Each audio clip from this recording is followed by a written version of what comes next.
it was always like an old friend, you know, when you haven't seen an old friend for like, you know, 15 years or something, you see them and it's just suddenly like you haven't, the time, you know, you only saw them, you know, 3 hours ago, the feeling is. And it always felt like that a bit with Jane Tennison. She was like sort of a very good friend. Mm-hmm.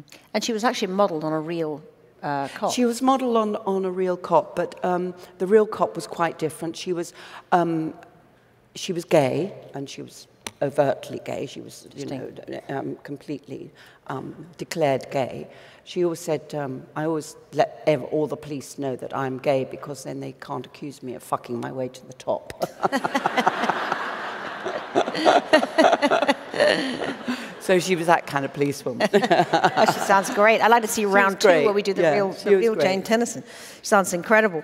So then, of course, you got married very late. You know, you were not married, in fact, till you were 50. Yes, but I was in a relationship with my husband long before that, yes. So what took you so long? I didn't like the idea of marriage. I didn't feel the need to be married. I was brought up, and I do think this is the most important thing to teach our daughters, is to gain financial independence.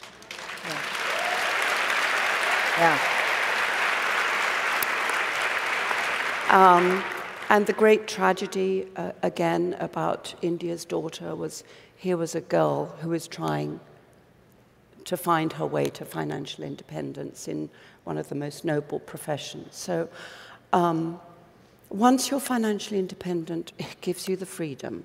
And it doesn't have to be a lot of money, but financially independent, you're paying your own way. And I was very lucky. I was brought up like that. And in a sense, that's been the driving force of my life. So I didn't ever feel I needed to be married. But actually, I love being married now. I love it. Because the great thing about marriage is it creates a tribe. Your little family becomes a tribe, doesn't it? And there is something very fundamental in human behavior that I think gravitates towards tribes. We want to belong to each other. And there is that nice feeling of belonging, which is very nice, I have to say. Well, there's been a lot of discontent amongst actors recently. You know, I recently interviewed Amy Pascal, the former head of Sony, and she has had a tremendous amount of flack because in the leaked emails, yes, right, it talked about, it revealed that in fact most of the women who were acting in movies were getting less well paid than men. Oh, that's been well known for a long time. Oh, yes. Well, it wasn't public. I mean, this was chapter and verse and clear that women were being less well paid. Well, what are you thinking? Is that kind of sort of constant fighting to just get parity been something that's been very much part of your career or not? Forget parity. Parity. No, I mean, it just even get half as much. The film industry is unlike most industries because it is dependent upon so-called box office. Who is going to get the people into the cinema?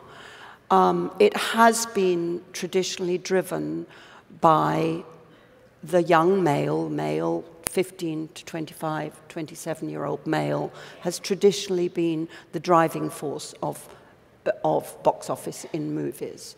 And, you know, it's an industry. It's an industry that invests a huge amount of money and needs to get that money back.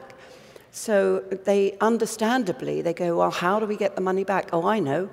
You know, we hit that audience. Of course, the other amazing thing about the film industry is they're constantly finding new audiences, the ones that they'd forgotten about. They forgot about children for a long time. Then they forgot about teenage girls.